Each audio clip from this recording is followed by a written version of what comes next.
మీరేం దిగులు పడకండి, త్వరలోనే కోలుకుంటాడు. అలాగే డాక్టర్. ఇప్పుడు తృప్తిగా ఉందా? అడ్డమైన స్వామీజీల దగ్గరికి తీసుకెళ్లి అన్నకి పరిస్థితి కలిగించావే.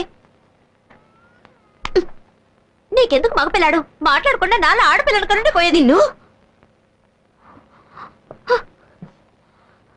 ఈ గాయం 2 రోజుల్లో తగ్గిపోతుంది, కానీ 20 ఏళ్ల క్రితం నా మనసుకు తగిలిన గాయం ఇప్పుడే ఆరింది. వీడికి వాళ్ళకి మధ్య ఉన్న సమస్య తీరిపోయింది. ఇక నా బిడ్డ ప్రాణానికి ఎలాంటి ప్రమాదం రాదు.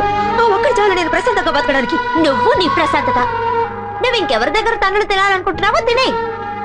ఇదంతా నీ తలరాత.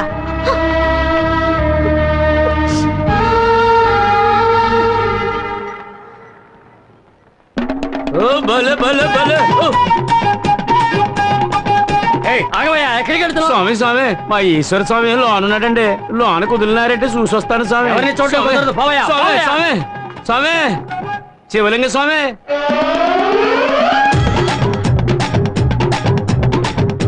స్వామి లోన కుదరటం లేదు స్వామి. ఇంకెన్నాళ్ళని మాతోనే మాయాసంలోనే ఉంటారు స్వామి. కొంచెం ఓపిక పట్టు స్వామి. నాకు సపోర్ట్ గా ఉన్న వాడిని సపోటా పండు పిండినట్టు పిండి పడేశారు.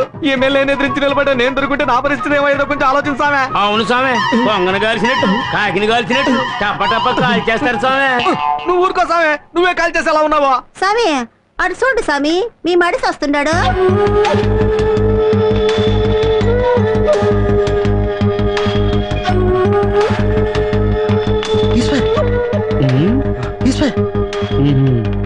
ఈశ్వర్ బయలుదేరు. వాళ్ళని ఊరికే వదలకూడదు. చేసిన దానికి ప్రతీకారం తీర్చుకోవాలి. దెబ్బ తీస్తేనే మన శక్తి ఏంటో తెలుస్తుంది. పద వెళ్దాం.